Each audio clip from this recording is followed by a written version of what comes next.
Saludos, amigos seguidores de Ventana Cultural RD. A mí me gusta abrir con el saludo, porque aunque este programa se pasa de noche, después vamos a subirlo a las redes sociales y pueden abrirlo a las 8 de la mañana, a las 10 de la mañana. Entonces, el saludo es como más neutral, ¿verdad? En esta oportunidad vamos a conversar con nuestro hermano y amigo Juan Carlos. En un programa anterior teníamos a nuestra amiga Lucitania Martínez y Alejandro me pidió que la presentara y yo me negué. ¿Por qué me negué a presentar a Lucitania? Porque Lucitania es una cumbre que todos quisiéramos alcanzar ese estatus. Y yo no me consideraba todavía como con el background suficiente para presentar a Lucitania Martínez, pero aquí estoy en compañía de mi maestro, Alejandro Albero, siempre mi maestro, mi tutor, mi mentor, y en compañía del amigo y hermano, el doctor Juan Carlos Sánchez González, que tiene una amiga que pregunta por él como, ¿y dónde está Juan Carlos González Sánchez? A propósito, un dominicano que después de haber terminado sus estudios universitarios en la Universidad Autónoma de Santo Domingo, emigró a España, a Madrid específicamente, y queremos, bueno, hacer, sin que sea una copia, hay un programa de televisión española de que mi esposa y yo somos seguidores y que se ha institucionalizado, que es Españoles por el Mundo, y que luego también hacen madrileños por el mundo, y hacen andaluces por el mundo, vascos por el mundo. Entonces tú eres una especie de dominicano por el mundo, ¿verdad? Vamos a hacer contigo una especie de dominicano por el mundo para compartir esa rica experiencia que tú has tenido en la madre patria y que puede servirle a jóvenes o a cualquier otra persona que vaya a emigrar a una sociedad diferente de la que ha desarrollado su vida, para que sepan cuáles son los escollos y cuáles son las oportunidades que un migrante debe salvar o debe aprovechar para insertarse en esa nueva sociedad que le acoge. Le dejo entonces a mi compañero Alejandro Albelo que haga la primera pregunta. Bueno, has dicho, hermano Frank, que Juan Carlos es arquitecto. Casi nunca se incluye la arquitectura entre las bellas artes, pero en los que llevamos estudios clásicos sí tenemos a la arquitectura por una de las bellas artes. Y me gustaría comenzar preguntándole al hermano Juan Carlos, ¿cómo ve él la arquitectura? ¿Como un arte, como una técnica, como una ciencia? Bueno, primero saludarles y manifestarles que me siento muy en confianza, porque son, además de dos grandes amigos, dos grandes mentores de mi transitar. Mire, profesor, la arquitectura es una combinación de todas esas cosas que usted ha mencionado.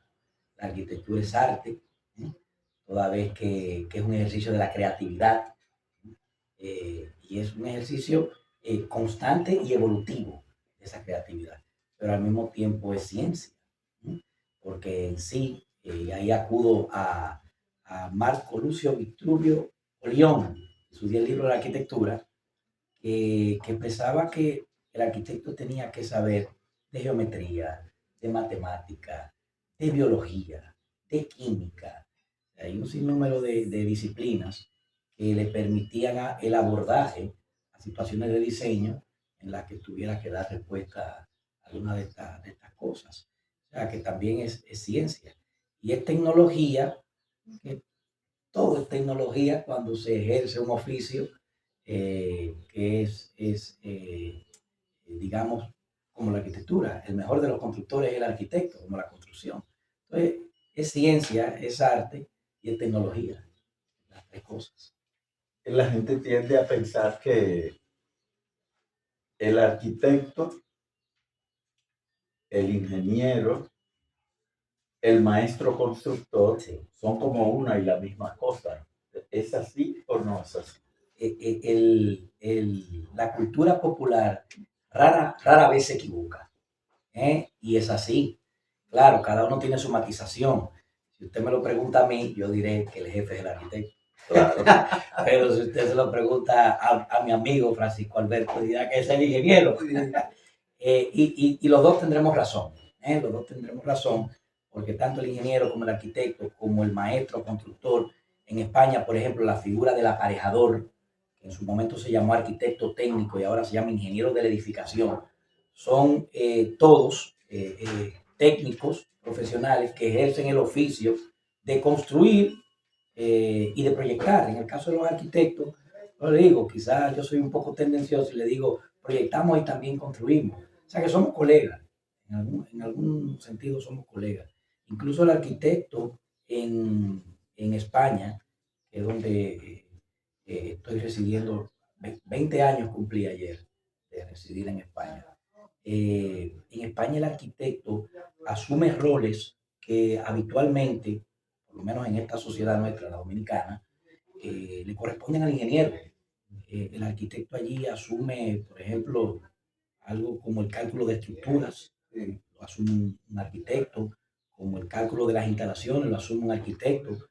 Y para los que somos egresados de la UAS, que es de lo que puedo hablar, ¿no? Puedo hablar de otras escuelas, aunque las conozco y sé que son muy buenas, pero para los que somos egresados de la UAS, que teníamos ingeniería o las ingenierías, todas en la segunda y en la primera, los laboratorios, pues nos es muy afín el ejercicio de la arquitectura en España, toda vez que es muy técnico a propósito de la pregunta anterior.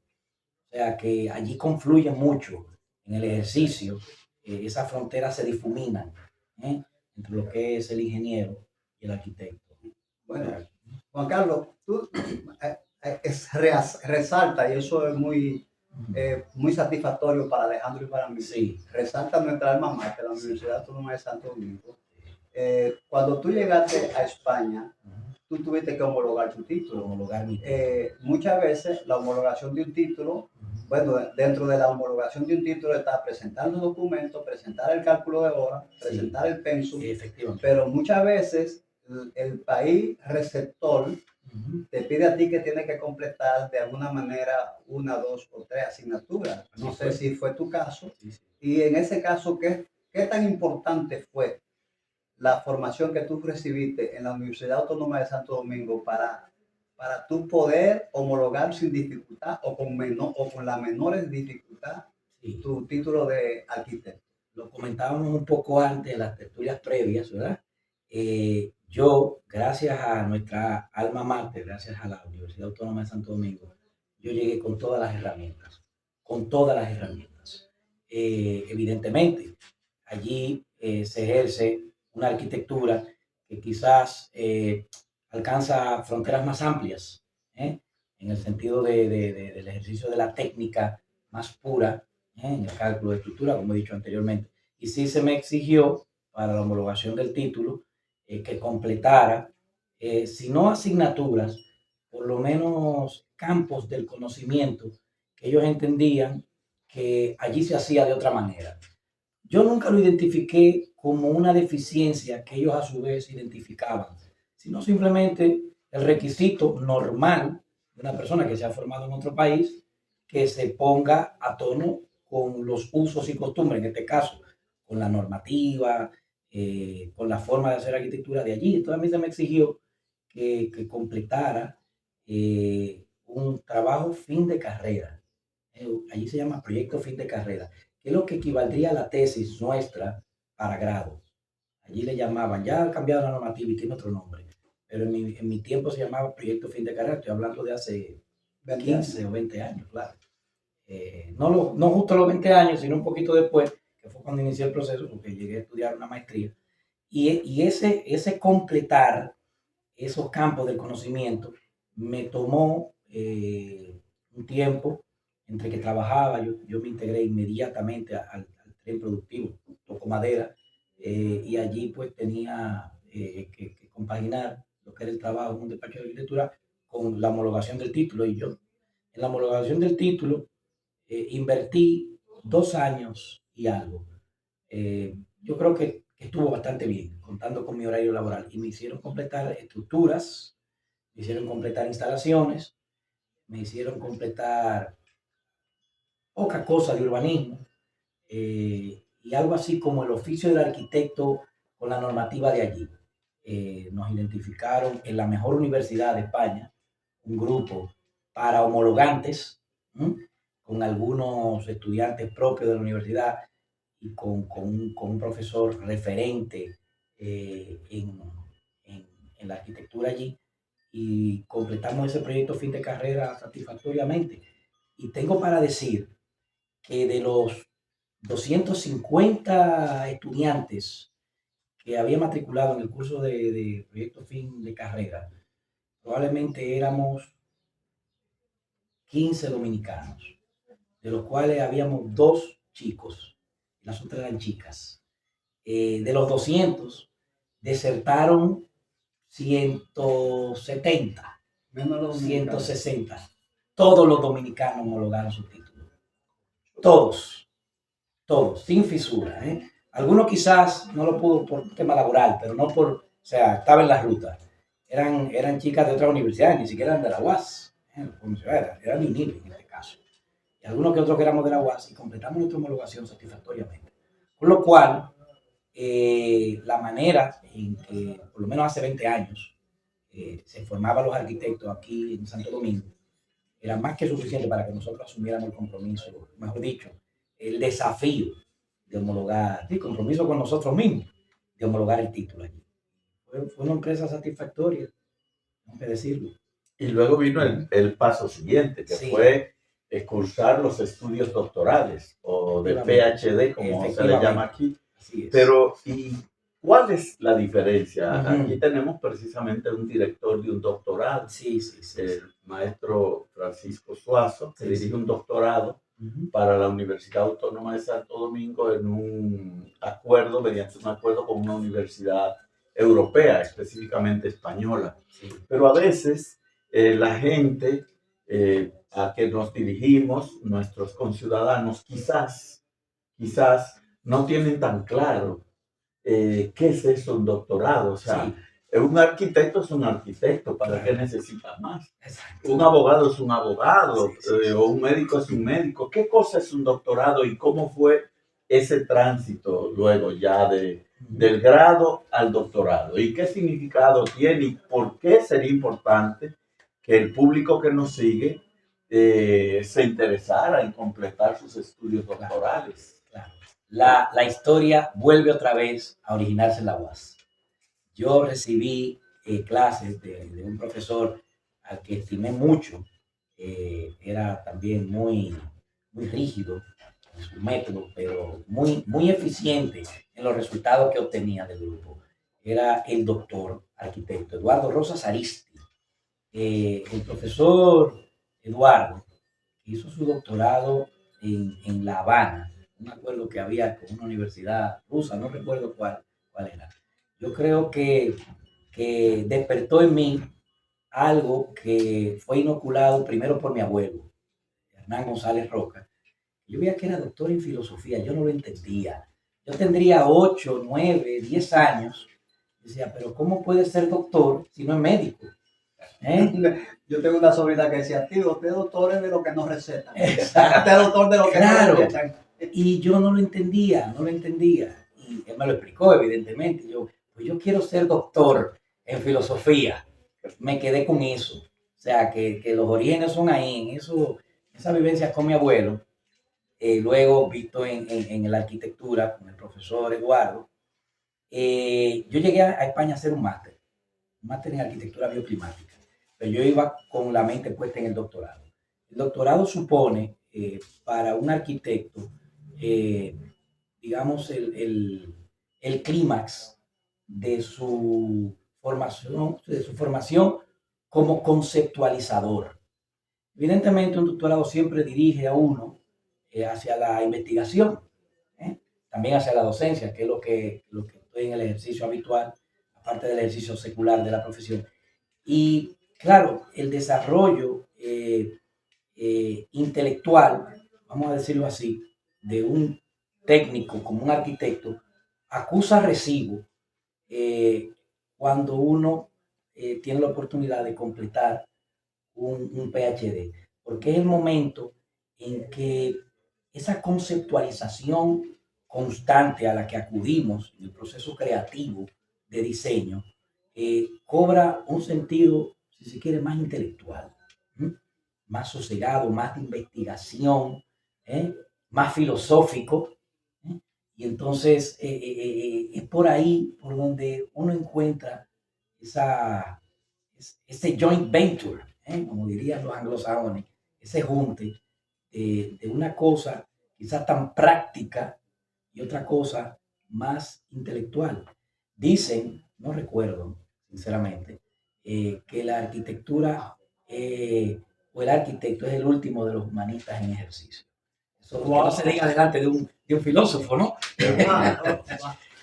Bueno, Dicen usted eso. decía, conversando fuera de récord, Sí. Si me hacen algunas preguntas de filosofía, quizá voy A como patinar, decimos a en el patinar. lenguaje popular, a patinar. Sin embargo, Sí, fíjese así, cómo, así. fíjese cómo, Sí. de alguna manera, la arquitectura también es filosofía. Sí. Yo pensaba cuando usted hizo la pregunta, bueno, cuando usted tiene tomar la emoción de una persona, de un cliente, porque cuando usted trabaja con el cliente, usted tiene que proyectar la emoción de ese cliente, el pensamiento de ese cliente, sobre un espacio que ese cliente quiere adaptar a su filosofía de vida. Así es. Y cuando usted lo hace, usted está haciendo en el diseño, está haciendo filosofía. Entonces, el amigo Juan Carlos, que lo odiamos por la confianza que hay, ¿verdad que sí? Es doctor en filosofía, es doctor en arquitectura, que hay muy pocos doctores en arquitectura en cualquier parte del mundo. Hay muy pocos doctores de cualquier área en cualquier parte del mundo. Aunque en los países subdesarrollados no valoremos eso, en España sí, cuando se dan cuenta que usted es doctor, o en Europa, la gente le hace reverencia, porque usted está perteneciendo ya, vamos a decir, a una élite, a un grupo de personas que van a dedicar su vida prácticamente a la investigación. Hay pocos, pero aquí habemos 3 sentados. Bueno, fruto de sus estudios y de su ejercicio profesional, Juan Carlos publica con frecuencia, bueno, semanal, Sí.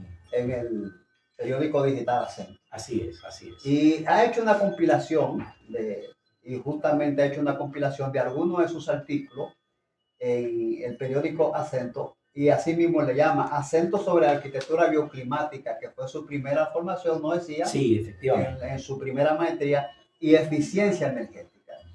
¿Qué tanto, por ejemplo, en los países subtropicales que tenemos tanta hora de sol, Sí. podríamos aprovechar los diseños arquitectónicos para aprovechar esa energía que nos brinda la naturaleza? 100%. No solamente fue mi primera especialización sobre arquitectura bioclimática y eficiencia energética, lo sigue siendo porque el doctorado versó sobre esos mismos temas. El título de mi tesis fue Arquitectura modular energéticamente eficiente. Entonces, la arquitectura tropical integra en su propia génesis lo que son los postulados más básicos de la arquitectura bioclimática. La arquitectura bioclimática es un nombre, si se quiere, hasta rebuscado de la arquitectura popular bien hecha de toda la vida. O sea, cuando nosotros aprovechamos la ventilación cruzada, la iluminación natural, la correcta orientación en el emplazamiento, en el solar o la parcela, estamos ejerciendo esa arquitectura bioclimática. Y en el trópico es lo que hay, las horas de sol en todas partes, ¿no? Contar con las horas de sol, con los vientos predominantes, con el sombramiento que nos pueden ofrecer ciertos elementos urbanos y naturales. O sea que en arquitectura tropical, sería la que nos correspondería por nuestra latitud, la arquitectura bioclimática es 100% aplicable, se ejerce en esa arquitectura tradicional y popular dominicana, y da resultados que no los ponemos en valor por escrito, pero están ahí. Abre la ventana y abre la puerta y corre ese viento. Aquí hace un fresquito muy, muy sabroso, y donde estamos. Y es por eso, porque estamos aprovechando los elementos de la naturaleza. Hay unos ejemplos que recreamos en nuestro trabajo de investigación y que queremos seguir desarrollando, que son las casas tropicales de John Prouet, que les recomiendo a toda vuestra teleaudiencia que les eche un vistazo, porque ahí hay postulado tras postulado tras postulado de soluciones arquitectónicas a la cuestión de la implementación de bioclimática en la trama, en el edificio.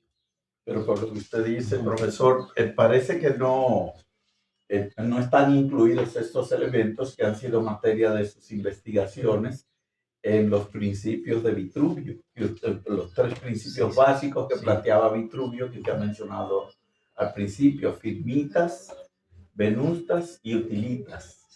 Firmeza, belleza y utilidad. Esos principios conservan su validez hoy. 100%, 100%. La arquitectura es belleza, es utilidad y es firmeza.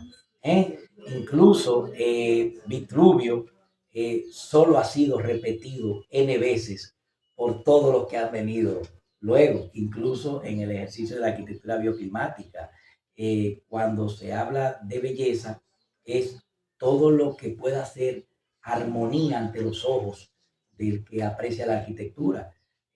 Cuando se habla de la función, se habla de que la función sigue la forma o la forma sigue la función, se sigue hablando de lo mismo. Esa arquitectura bella tiene que ser útil, tiene que entrarse por aquí, salir por aquí, que el sol se ponga por donde conviene que se ponga con respecto al edificio, y un sinnúmero de cosas. Y la firmeza es la estructura. Estamos hablando de que el edificio se tiene que sostener por sí mismo, y eso está puesto hoy al día. Evidentemente, con técnicas contemporáneas, pero Vitruvio se adelantó siglos a lo que ejercemos ahora, claro está. Juan Carlos, y nosotros que te conocemos, sabemos de tu pasión por la educación. ¿De dónde te nace esa vocación? Porque generalmente a un arquitecto uno no lo ve como, o sea, en términos generales, uno no lo ve como con vocación de maestro, de maestro en las aulas. Sí. Porque en el campo, el arquitecto es un maestro de las personas que son subalternos de él en términos profesionales, el maestro constructor, el plomero. O sea, en la práctica ustedes son maestros, pero en términos docentes uno no lo ve como así, como docente en las aulas. ¿De dónde te nace esa vocación? Eso yo creo que es un tema que viene de familia. Mi abuelo Hernán era profesor en todos los niveles, llegó hasta ser profesor ya de maestrías, ¿no? Comenzando desde educación muy básica, sí, educación muy básica. Luego eso se ve reforzado porque grandes maestros de la arquitectura, me puede ocurrir cualquier nombre, pero me acude primero a la mente Ludwig Mies van der Rohe, fue director de la Bauhaus. O sea, y su ejercicio profesional posterior en Estados Unidos suponía una cátedra. O sea, eran profesores, los mismos profesores que me formaron aquí en Santo Domingo y los que me formaron en Madrid, compaginaban la docencia con el ejercicio, digamos, secular. Luego viendo ejemplos como los de ustedes, obviamente mis amigos, es muy difícil no enamorarse del ejercicio de la arquitectura también a través de la educación. Yo creo que son complementarios. Muchas de las cosas, pero muchas, sensiblemente muchas, de las que yo he puesto en ejercicio en mi cotidianidad profesional, en el despacho, que lo tengo abierto y vivo de eso, las he adquirido en el estudio previo a la enseñanza. O sea, lo que tengo que enseñarle a mis alumnos el mes que viene, porque estoy preparando un material académico, lo estudio previamente, evidente, lo refuerzo, y a veces lo estudio de primera, porque uno no se lo sabe todo. Eso luego me sirve para el ejercicio secular de la carrera. O sea que hay son unos vasos comunicantes muy claros. Y si uno de nuestros teleaudientes, joven, mayor, adulto, varón o hembra, se interesara el seguir su carrera. Dado la forma ejemplar y entusiasta en que usted habla de ese arte, esa técnica y esa ciencia que es la arquitectura, ¿qué tendría que tener? ¿Cuál es el ideal perfil de una persona que se quiera iniciar en la arquitectura? Muy bien. Bueno, el aspirante a arquitecto, yo lo sigo siendo, tiene que tener una predisposición hacia la armonía en su conjunto, ¿eh? Hacia que la cosa funcione, pero además sea agradable a la vista y cómoda para el usuario. Tiene que tener la creatividad identificada, se cultiva también.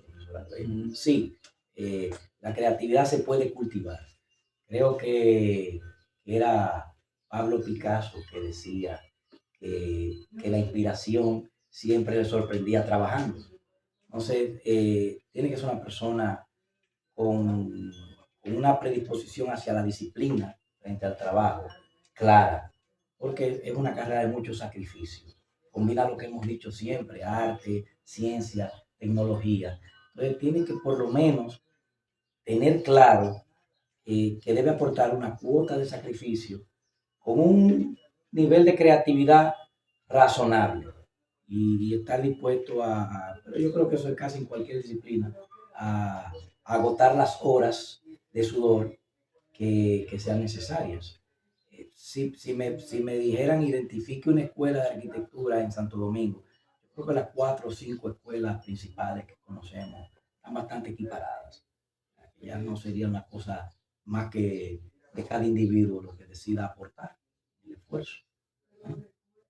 Juan Carlos, tú has hablado de tu referente en el ámbito de la arquitectura, pero sutilmente, Sí, y no lo voy a dejar pasar, sí, no me lo voy a permitir dejar pasar. Tú has mencionado en varias oportunidades sí, a una persona que también en conversaciones particulares yo sé que ha tenido mucha influencia en tu vida, sí. que es tu abuelo, Sí, sí, sí, Hernán. sí. Tu abuelo Hernán, Sí, de los cuales tú me regalaste sus sí, libros, sí. ¿verdad? Háblanos de por qué tú estás tan marcado por la influencia de tu abuelo. Bueno, lo primero que a don Hernán nos referíamos a él, su nieto, como abuelito. ¿Eh? Entonces, abuelito fue un personaje trascendental en su entorno, un entorno reducido. Mi abuelo era un pastor protestante, a la usanza de esos que se ven en las películas, estos pastores luteranos, metodistas, y cultivó la intelectualidad en ese ámbito. Él se doctoró en filosofía cuando probablemente en el mundo occidental contemporáneo que conocemos había pocos, hablando de los años 40, 50. Y abuelito, en su ejercicio magisterial, porque al final de cuentas era un magisterio, se dejaba también, se desparramaba hacia su familia. No era un gran desafío adquirir todo lo que él podía dar a los que estábamos a su alrededor. No era nada difícil, porque era solamente estar a su lado. Entonces uno, claro, luego yo viví con él y me crié con él. O sea, yo, los 28 años previos a partir a España, que ayer cumplí 20 años, los hice bajo la sombra de su árbol. Entonces, por eso siempre he manifestado mucha afinidad hacia la filosofía, porque él ejercía la filosofía. Ese era su trabajo real. El ejercicio del magisterio por vía de la filosofía. Y definitivamente creo que todo lo bueno y lo malo que yo pueda hacer en mi vida, se lo debo en gran medida a don Hernán González Roca. Así. Y además del abuelo Hernán González Roca, Sí. ¿algún otro maestro, algún otro autor clásico, algún otro Sí, colega que haya sí, ejercido sí, sí, una particular influencia ya en el arquitecto Sí, maduro, en sí, el sí. doctor, en el pensador, en el creador, Juan Carlos. Clarísimamente.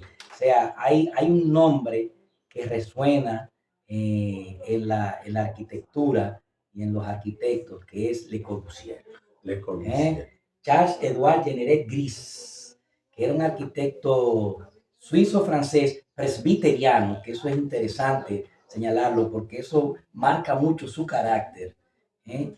Que entre muchas otras cosas estableció los 5 puntos de la arquitectura, que pueden ser discutibles, pero han marcado el ejercicio de nuestro oficio.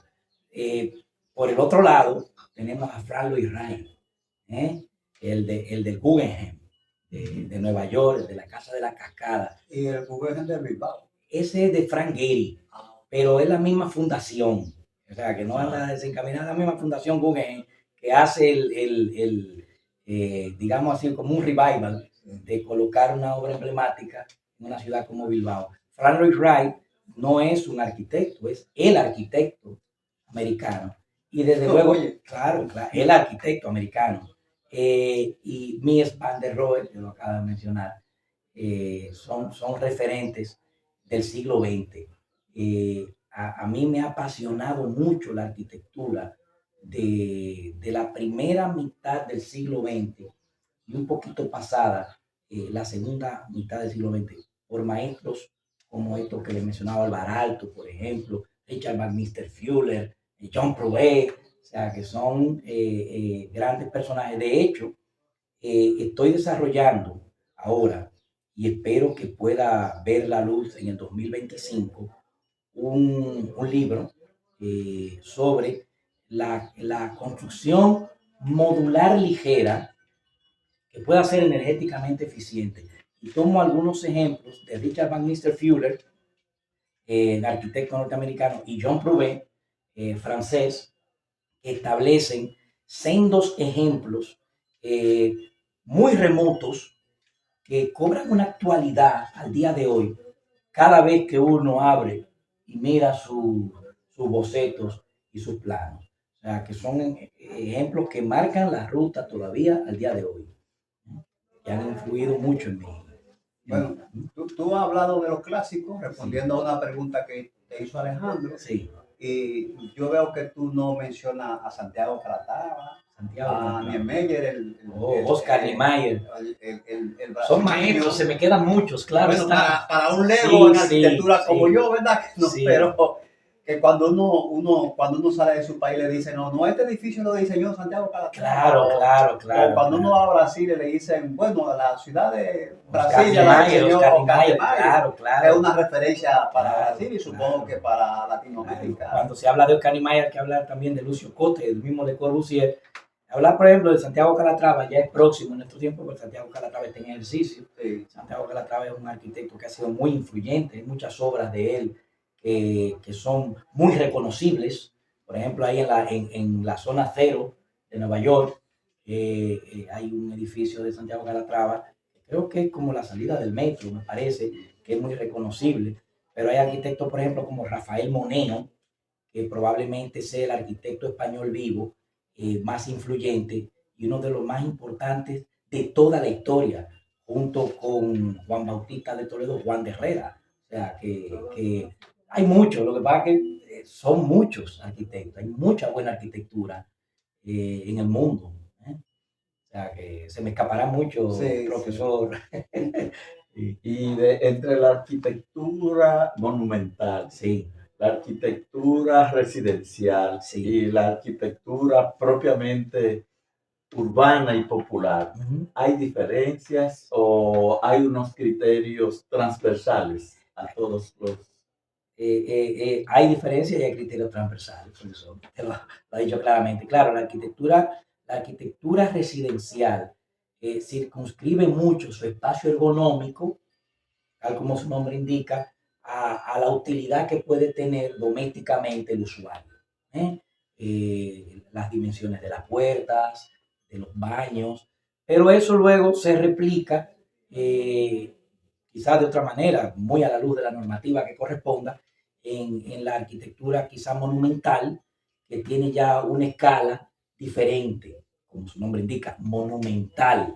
No es lo mismo, evidentemente, un aeropuerto, los flujos de circulación que pueden haber en un aeropuerto, que lo que puede haber en un museo. Y son espacios para albergar grandes cantidades de personas. Sin embargo, sus flujos de circulación son diferentes en función del uso que se le está dando, de lo que tiene que haber. Y mucho más, por ejemplo, una vivienda, un centro comercial.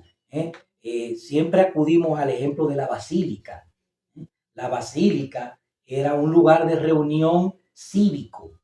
Luego, el cristianismo lo adquiere como lugar de culto porque representa un sitio donde puede reunirse muchas personas en condiciones razonablemente buenas. Y ya al hablar de basílica, solo se habla ya de iglesias. Y su origen no era eso. O sea, que hay evidentemente, muchas líneas comunes, pero claro, la naturaleza de cada edificio marca su identidad. ¿eh? Y hablando de basílica, entonces la iglesia se apropió Sí. de algo que era propio de la arquitectura y lo asumió como propio de De ella. una arquitectura, vamos a decir, más civil. Ayer estábamos justamente Sí. visitando a Tatica. Sí, Bueno, sí, decíamos, yo creo que esa es una de las obras que, digo, hay obras que marcan a un país o que Claro. marcan a una región, Sí, que sí, son sí, un sí, símbolo sí. distintivo. Totalmente. Por ejemplo, la Basílica de Higüey, háblenos, Bueno, en términos arquitectónicos. sí, no, la Basílica de Higüey conjuga el movimiento de luces claros y oscuros con la circulación, con la espacialidad y con la espiritualidad. Probablemente sea uno de los edificios más interesantes arquitectónicamente hablando que pueda haber en la República Dominicana. O sea, a la Basílica de Higüey hay que ir N veces para cada vez que se vaya a hacer una reinterpretación de esa arquitectura desde su espacio urbano, desde lo que supone la transición de lo urbano y exterior hacia lo grande también, pero interior, sus alturas, digo, sus claros y sus oscuros. Hay una capilla que no adquiere la categoría que pueda tener la basílica, pero sin embargo tiene probablemente más reconocimiento internacional, que es la capilla Rocham, Notre Dame de Rocham de Le Corbusier, donde también se juega con esos volúmenes, esas entradas de luz, esos lugares más sombríos, ese espacio sobrecogedor de lo que es la arquitectura religiosa, que no lo echamos de menos en la Basílica de Higüey. O sea, que es una auténtica genialidad.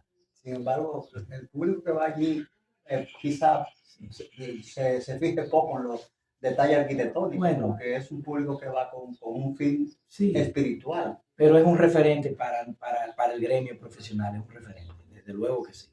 Desde luego que sí. Sí, sí. Y invitarlos a todos a visitar a Tatica, ya sea por su creencia religiosa o por su admiración arquitectónica. Siempre en los jóvenes del presente se plantea, profesor Juan Carlos, el tema de qué voy a vivir. Y eso ejerce un peso muerto en su elección de carrera. Sí. ¿Es posible vivir de la carrera de arquitecto? En España sabemos que sí, sabemos que usted allí es bien valorado, está bien posicionado, es reconocido como arquitecto, como artista y como científico técnico, pero en un país como la República Dominicana, vendría bien que un joven estudie arquitectura. ¿Sigue valiendo la pena estudiar arquitectura hoy? Sí, no solamente vendría bien, no solamente sigue valiendo la pena, es necesario que se vayan produciendo los relevos de los arquitectos, de los ingenieros, en el ámbito de la construcción, también de los maestros constructores, de los técnicos, porque aquí sigue habiendo un déficit habitacional importante, un déficit habitacional muy importante. Y a nivel de infraestructura, nuestro país ha pegado un salto cuántico impresionante en los últimos 30 años, pero sigue siendo necesario que nuestro país transite esos caminos de desarrollo de infraestructuras, y es el arquitecto, junto con el ingeniero, que son los protagonistas de esta trama que se debe seguir escribiendo. La arquitectura, como aquí en República Dominicana, como en cualquier parte del mundo, y como muchos otros oficios, tiene su cuota, digamos, de aprendizaje. Vamos a utilizar ese eufemismo, que es trabajar por poco dinero hasta que se aprende, adquiriendo el oficio. Eso pasa mucho, la arquitectura tiene mucho de eso. Sin embargo, llega un momento en que el ejercicio es tan gratificante que el dinero es una cosa más. El dinero es una cosa más necesaria. Y se vive de la arquitectura. En República Dominicana se puede vivir de la arquitectura siempre que se asocie mucho a la concreción del proyecto. Aquí había un presidente que decía, eso dicen, que no pagaba planos, sino que pagaba las realizaciones. Entonces, quizás la arquitectura aquí en República Dominicana va muy asociada a la construcción del edificio. Quizás en otros países, España, en otros países de Europa, el arquitecto se puede permitir el lujo de ser más proyectista. Sin embargo, muchos de nosotros, yo, por ejemplo, toco las dos campanas, o sea, proyectar y construir cuando se presenta la oportunidad. Hay espacios de recorrido. Bueno, Juan Carlos, pero no sabemos a qué presidente te referías, pero hay obras en el ámbito público que es lógico que no son el fruto de pagar la construcción. Por ejemplo, nosotros tenemos vamos a decir, el Palacio Presidencial. Sí. Tenemos el edificio del Banco Central. Tenemos el Huacal, el famoso Huacal. Sí. Que yo supongo que son obras que no son el fruto de pagar la construcción, sino que son el fruto de ideas bien pensadas, bien elaboradas por arquitectos. Claro. Y que forman parte, vamos a decir, del legado arquitectónico en la República Dominicana. Ese mismo presidente que decía eso se hizo rodear de grandes arquitectos que hacían esas grandes obras. O sea, un visionario, eso lo habrá dicho a modo de chanza, que daba el justo valor a que una obra viniera a suponer no solamente la utilización arquitectónica, sino la simbología que va emparentada con eso. El Banco Central de la República Dominicana, tanto la parte arquitectónica como su conjunto urbano, supone ser un lugar, un emplazamiento, una obra arquitectónica que nos puede hacer sentir orgullosos a los dominicanos, así como lo es la Basílica. O sea, ese mismo presidente se hacía rodear de grandes arquitectos, maestros de la arquitectura, que nos quitamos el sombrero. Ingenieros también, evidentemente.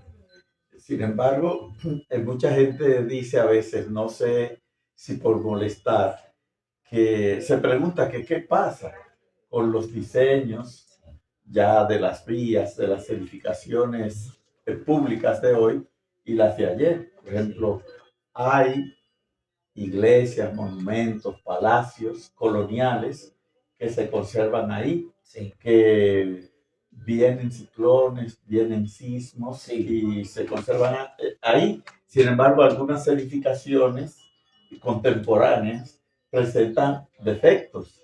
Por ejemplo, algo que nos ha sorprendido a todos es que en la ciudad colonial nunca había inundaciones. Y ahora, cada cierto tiempo, yo creo que cada gobierno remodela la ciudad colonial. Y ahora, el año pasado, las calles de la ciudad colonial parecían ríos, se inundaron tiendas, casas. ¿Qué ha pasado? ¿Es que no hay evolución en arquitectura? ¿Es que es defectuosa la formación? ¿Es que se está asignando roles de arquitecto a personas que no tienen la formación? ¿Cómo hacer un diagnóstico? Sí, a ver, es un tema multifactorial. O sea, esas edificaciones antiguas fueron restauradas en su momento. Esa política de rescatar el patrimonio construido fue determinante para que las generaciones presentes pudiéramos acudir como testigos frente a frente de lo que son esas edificaciones. Luego, es probable que muchas de las actuales, aún teniendo 20 años, 30 años, no hayan recibido ese nivel de mantenimiento o esas intervenciones. Y con respecto al tema de la ciudad colonial, sí sé por estudios anteriores que hice hace años que el sistema de alcantarillado original era muy bueno, con galerías muy importantes que se asimilan mucho a otros ejemplos que he visto yo en Madrid, que están puestos en valor, que le llaman viajes de agua. En este caso era agua potable lo que tenían, pero tenían la misma arquitectura de esos túneles con cámaras donde cabía una persona de pie. Es probable que muchas de esas canalizaciones se hayan interrumpido, se hayan reducido quizás por dar paso a otro sistema de infraestructura y quizás se hayan sacrificado ciertas cosas. También es cierto, por ejemplo, en el tema de la vialidad, que si no es el caso de que los materiales son de menor calidad, que puede serlo, no lo sé, sí es el caso, por ejemplo, de que nuestra población ha crecido y el poder adquisitivo también. Somos muchos más, gastamos más dinero con bajos niveles de educación. Por ejemplo, con el tema del alcantarillado, se tira mucha basura. Se tira mucha basura, mucha. Y el tema del mantenimiento, del saneamiento urbano, eh, por muy efectivo que sea, que no lo sé, es probable que no dé abasto. ¿Entiendes? Entonces, por muy bueno que sea el material, algo que se inunda, tiende a erosionarse, a dañarse y a colapsar.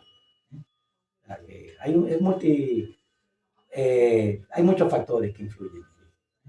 Juan Carlos, Sí, en la ciudad de Santo Domingo hay tres conjuntos de obras públicas sí, que a mí me gustaría que tú valores sí, y que son de épocas diferentes. El Centro de los Héroes, sí, sí. bueno, le digo Centro de los Héroes porque es el nombre que debemos darle Al día de hoy, así para es. glorificar a los héroes Así del Mangón es. con Siete Rondo, pero Así es. anteriormente la feria, ¿verdad que Así, sí? así es. Ese conjunto monumental. Así es.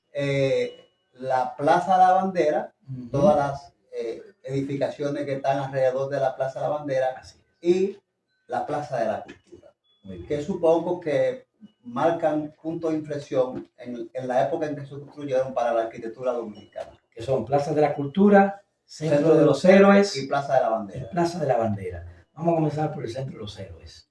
El Centro de los Héroes, cuyo nombre original es Feria de la Paz Y y con Confraternidad del Mundo Libre. Libre, fue, bueno, habla un arquitecto, fue un destello de genialidad al que pudimos acudir en un momento determinado donde se planteaban grandes postulados de la arquitectura internacional. Aquello se convirtió en una especie de catálogo de un estilo internacional muy en boga, muy actualizado en aquel momento. Luego, adquiere un nombre mucho más noble del original, el Centro de los Héroes, pero a la par se han ido perdiendo esas edificaciones, esos ejemplos de esa buena arquitectura, de ese estilo internacional que obedece mucho a la escuela de Le Corbusier, por ejemplo. ¿eh? Y hay edificios como lo que hoy reclama la Sociedad de Arquitectos, que es el Pabellón de Venezuela, que son joyas arquitectónicas que no están puestos en valor. Y el Teatro Abuelo. Por ejemplo, el Teatro Aguiluz, que no están puestos en valor, que suponen una inversión importante, pero para otras cosas sí se hacen inversiones importantes. Entonces, el patrimonio construido si bien es cierto que obedece a alineamientos políticos, es parte de la historia y es un deber rescatarlo. Hay muchas cosas que están en funcionamiento, pero quizás no con el esplendor que se planteó. La cuadrícula que se planteó en el centro de los héroes, esa arquitectura ponía a nuestro país a la vanguardia de un ejercicio, de una arquitectura que se correspondía con esos tiempos. ¿eh? Con respecto a la Plaza de la Bandera, que es de otra época, ¿no? Anterior, eh, representa, también puede ser un poco la inspiración del Centro de los Héroes, un poco no, era la inspiración del Centro de los Héroes, y aquí pues probablemente movían los mismos sentimientos.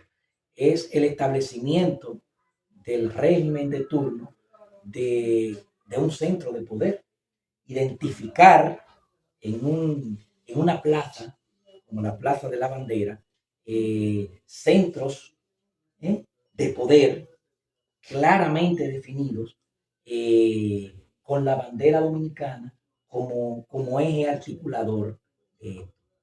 Y el otro ejemplo era La Plaza de la Cultura. la Plaza de la Cultura. Es común en ciudades de Europa que los escenarios culturales tiendan a conectarse. De hecho, hay corredores culturales.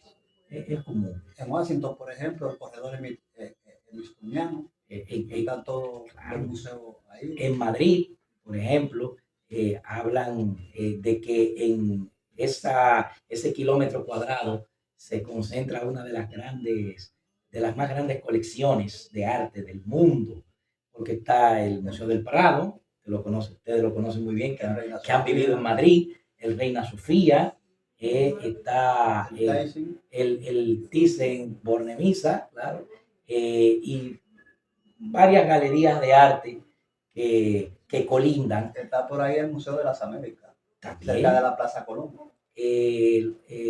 Cerca de la plaza. Y está la biblioteca y el Museo Arqueológico.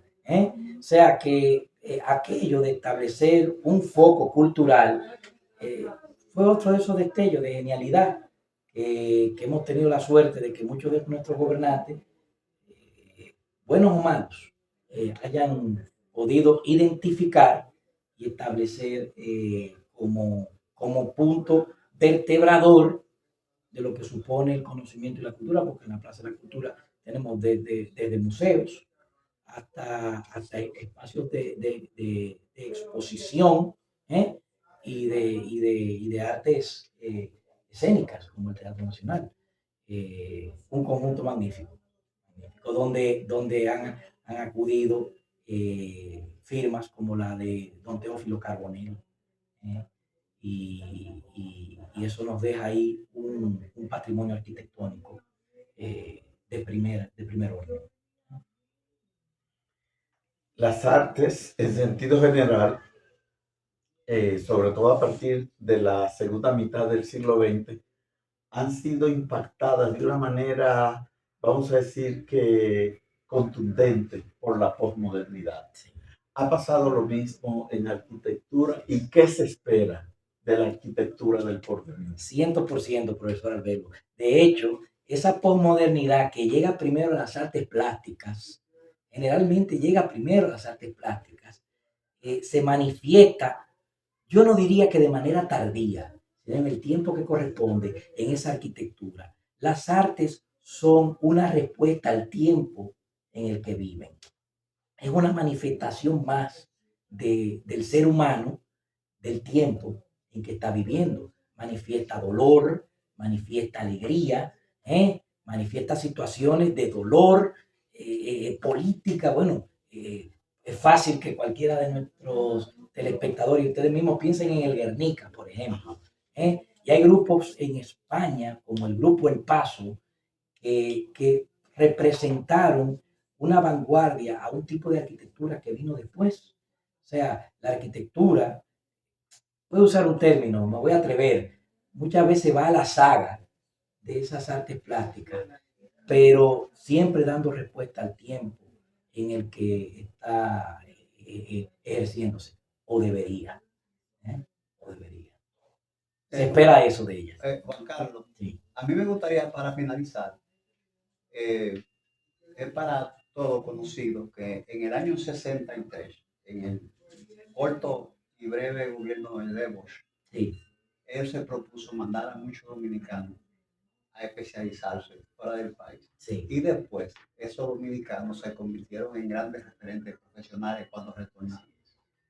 Esa idea la retomó Leonel Fernández después, a su retorno al poder en el año 96, y la han continuado a los demás gobiernos. Entonces, en consecuencia, tenemos a muchos jóvenes dominicanos estudiando en tierras extranjeras. A mí me gustaría que finalizáramos con una reflexión tuya, un mensaje tuyo, a los que pudieran irse y a los que están aquí que pudieran irse a estudiar fuera del país, y a los que están fuera del país, aprovechando las oportunidades que le da el Estado dominicano, el gobierno dominicano, para completar su formación profesional. Así es. Bueno, como usted dice muy bien, profesor, eso se retomó en el gobierno de 1996 y en adelante se mantuvo, pero tuvo ahí como una especie como de reedición estelar en ese momento.